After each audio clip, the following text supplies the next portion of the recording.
আসসালামু আলাইকুম রহমতুল্লাহ। আশা করি সকলে ভালো আছেন। আমি মোহাম্মদ তাওহিদ হাসান, আপনাদের নতুন এক ভিডিওতে স্বাগতম।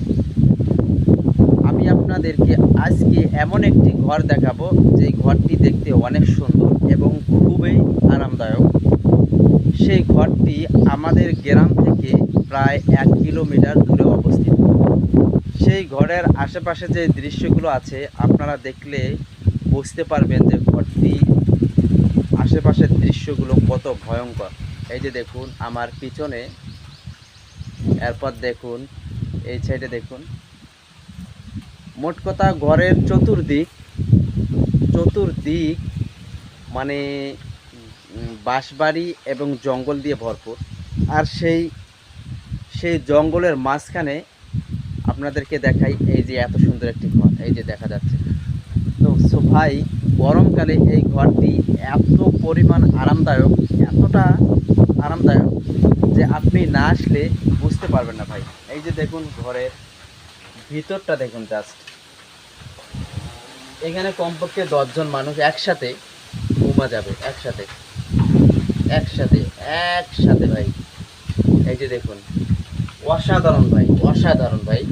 আপনি এখানে যদি সারাদিন সারা রাত ঘুমান, তারপরও কোনো সমস্যা হবে না। আপনাদেরকে এই ঘরের পিছন সাইডটা আমি দেখানোর চেষ্টা করব। এই যে দেখুন ভাই, ভাই দেখুন জাস্ট শুধু ঘরটার পিছন সাইডটা দেখুন। এই যে দেখুন, দেখা যায়? এই যে এটা হচ্ছে ঘরের পিছন সাইড। এই যে দেখুন ভাই, জঙ্গলগুলো জাস্ট খালি ভাই দেখুন একবার। এই যে জঙ্গলগুলো দেখুন, এই সাইডে দেখুন জঙ্গল। এই যে দেখা যায়?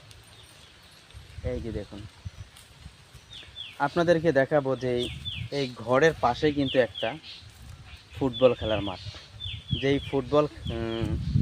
যেই মাঠে আমরা প্রতিদিন বিকাল 4টার পরে খেলা শুরু করি।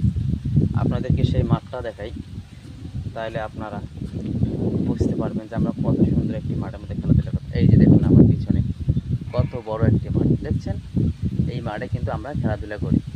তো সকলেই ভালো থাকবেন, সুস্থ থাকবেন এবং আমার জন্য দোয়া করবেন, এবং নেক্সট টাইম যেন আরও আপনাদেরকে ভালো ধরনের ভিডিও দিতে পারি, সেই জন্য দোয়া করবেন। খোদা হাফেজ। আসসালামু আলাইকুম ওয়া রাহমাতুল্লাহি ওয়া বারাকাতুহু।